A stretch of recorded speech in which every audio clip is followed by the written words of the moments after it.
Ide awalnya itu bermula ketika saya yang memang memiliki minat di bidang kebaharian, memiliki keinginan untuk membuat sebuah kapal dengan cara yang sederhana dan menggunakan bahan yang sederhana, tapi kapal itu dapat digunakan dengan baik.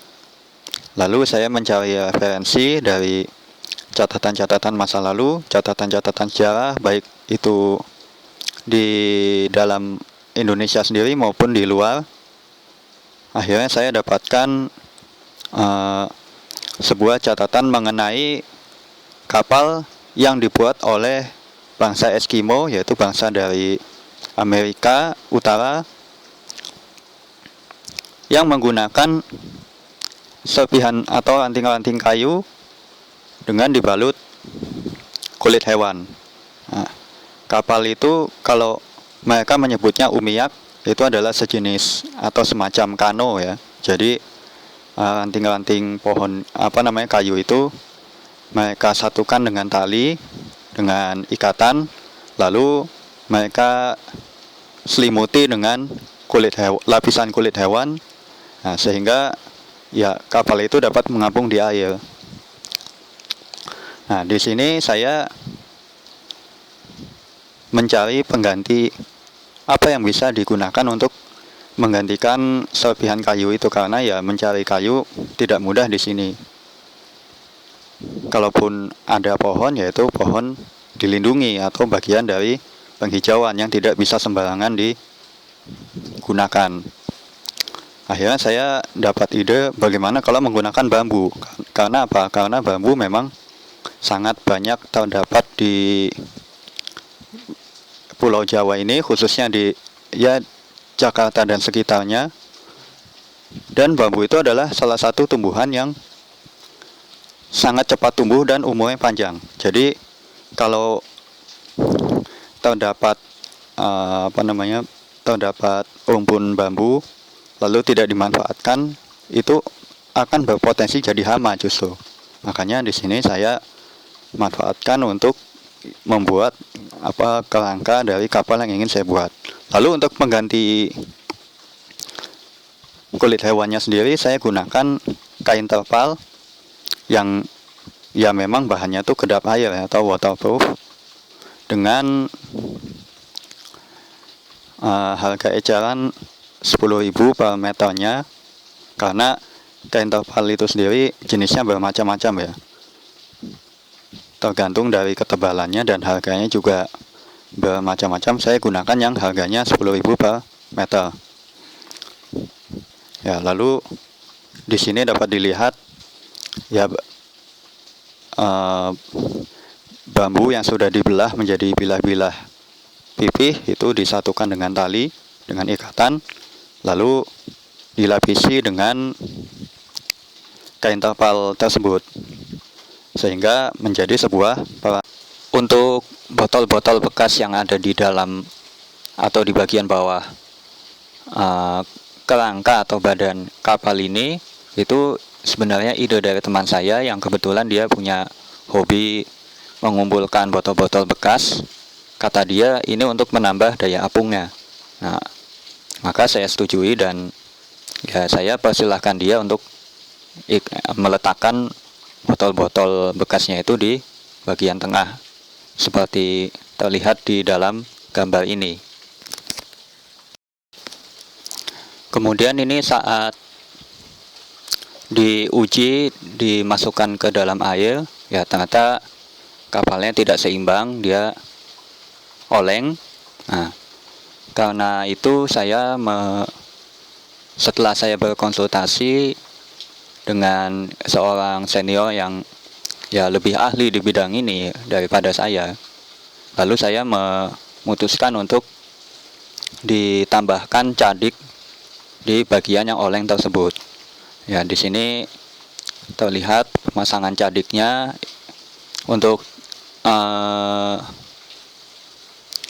cadiknya sendiri itu menggunakan suatu kemasan air mineral yang volumenya itu ya kurang lebih 1 galon. Tapi bukan menggunakan aqua galon yang biasa digunakan untuk dispenser, bukan. Karena kalau menggunakan itu saya pikir terlalu besar dan agak kurang hidrodinamis, jadi akan menghasilkan hambatan yang ya saya rasa cukup mengganggu gitu. Jadi saya gunakan ini yang permukaannya itu lebih licin sehingga nanti pergerakannya di air itu lebih maksimal.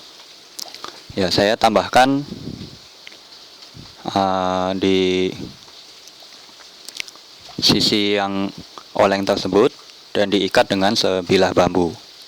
Ya, jadi dengan adanya kano ini, dengan adanya cadik ini, maka ya model kapal ini tidak lagi sepenuhnya model kapal Eskimo. Karena kalau model kapal dari suku atau bangsa Eskimo itu tidak ada sama sekali yang menggunakan cadik.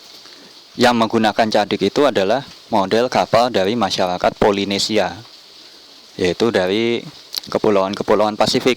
Nah, jadi maka saya menyatakan bahwa model kapal ini sebenarnya gado-gado, gabungan antara model kapal Eskimo kalau dilihat dari cara pembuatannya dengan model kapal Polinesia kalau dilihat dari bentuknya yang memiliki 1 cadik.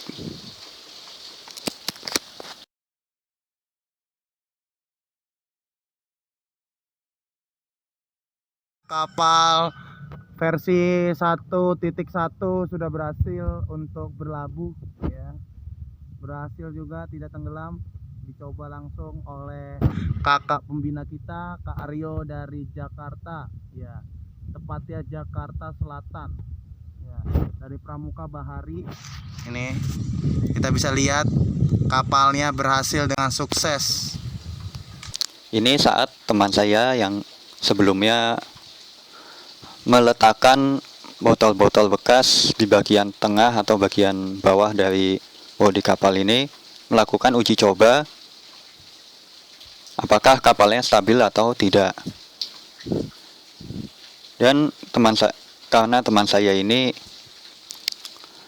memiliki massa tubuh 80 kilo lebih, nah makanya saya persilahkan, karena ya kalau saya sendiri massa tubuhnya ya hanya sekitar 50-an, tapi teman saya ini 80 lebih. Artinya kalau ketika dia naiki kapalnya tetap stabil, nah itu berarti saya bisa menyimpulkan bahwa pengujian ini berhasil. Dan di sini di video terlihat ya ternyata kapalnya tidak mengalami suatu gangguan yang berarti saat diuji coba. Dari hasil yang sudah didapat pada percobaan ini, apakah saya merasa puas? Jawabannya tidak. Tapi saya bersyukur. Saya bersyukur karena ternyata hasil yang didapat itu ya sesuai dengan apa yang saya harapkan. Tetapi saya tidak ingin hanya sebatas sampai di sini saja. Kalau saat saya melakukan percobaan ini, saya gerakkan kapalnya dengan dayung ya, atau dengan tenaga saya sendiri. Nah, maka pada perkembangan selanjutnya saya ingin tambahkan layar seperti yang dapat dilihat di gambar ya, supaya kapal ini dapat memanfaatkan tenaga angin untuk bergerak. Karena juga di tempat saya melakukan percobaan ini itu anginnya ya cukup kencang dan ada pengaruhnya saat saya menjalankan kapalnya. Jadi saya juga ingin tahu ketika kapal ini saya tambahkan layar lalu saya uji di tempat yang sama ini, kira-kira hasilnya akan seperti apa. Kemudian saya juga ingin melakukan percobaan di laut lepas nantinya. Ya, apakah ketika di laut lepas akan memiliki kestabilan yang sama dengan ketika dicoba di danau ini. Ya, karena memang tujuannya selain untuk membuat kapal dengan bahan yang sederhana dan juga dengan cara yang sederhana, saya juga ingin membantu nelayan-nelayan di pesisir yang ya mungkin mengalami kesulitan dalam memiliki kapal atau perahu. karena satu dan lain hal, dan juga saat atau setelah terjadi tsunami, ya karena Pulau Jawa ini ya salah satu pulau yang rawan terjadi tsunami, dan kita nggak tahu itu kapan, maka akan banyak kapal atau perahu yang hancur atau rusak karena terkena hempasan gelombang. Nah, kapal ini dapat menjadi salah satu pengganti, baik sementara atau seterusnya. Karena cara membuatnya mudah, bahan-bahannya mudah, dan kapal ini bersifat portable atau dapat dibongkar pasang. Tujuan selanjutnya yaitu ya supaya anak-anak Saka Bahari ini ya dapat mengembangkan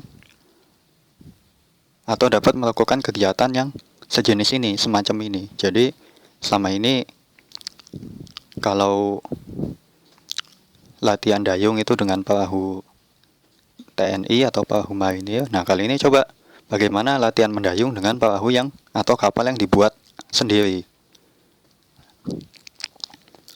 Karena memang ya ada salah satu kaidah dalam Saka Bahari itu adalah kaidah jasa bahari. Kegiatannya ya semacam ini, sejenis ini. Bagaimana membuat kapal, kemudian bagaimana menjalankan atau menggerakkan kapal dengan apa, misalnya mesin atau tenaga-tenaga yang lain, yaitu yang seharusnya dikembangkan oleh kita sebagai anggota Saka Bahari.